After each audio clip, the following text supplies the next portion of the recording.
અંકલેશ્વર તાલુકાના ઉછાલી ગામે UPL company દ્વારા બનાવવામાં આવેલા ગ્રીડ બેલ્ટમાં કોઈ અગમ્ય કારણસર આગ લાગી જવાની ઘટના ઘટી હતી.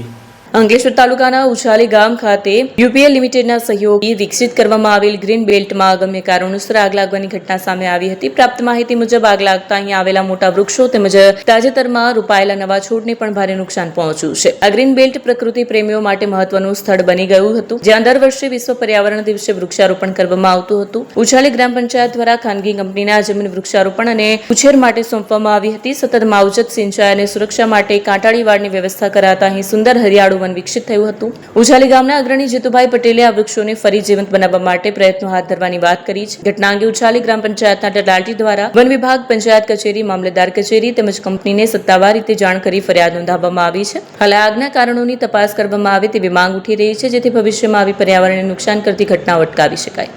હું જીતેશભાઈ પટેલ ઉછાલી પંચાયતના સભ્ય તરીકે છું. અમારા ગામમાં ગૌચરમાં જે વનીકરણ કરવામાં આવેલું યુપીએલમાંથી તેમાં આગ લાગેલી છે, તો તેનો પંચાયત અને જવાબ પણ કરેલો છે અને ટીડીઓ સાહેબ અને મામલતદાર સાહેબને રિપોર્ટ પણ કરી આપેલો છે. આ કયા કારણસર લાગી છે, કોઈ તમને કંઈ ખ્યાલ ખરો? અગમ્ય કારણસર લાગેલી છે. કોઈ વેડાપૂર્વક કંઈ બાયું નથી એવું લાગે? એવું કોઈ બાયું નથી. અને જીવન કરવા માટે તમે શું પ્રયાસો કરવાના છો? જીવન કરવા માટે અમે પાણી ને એનો પ્રયત્ન કરી રહેલા છે.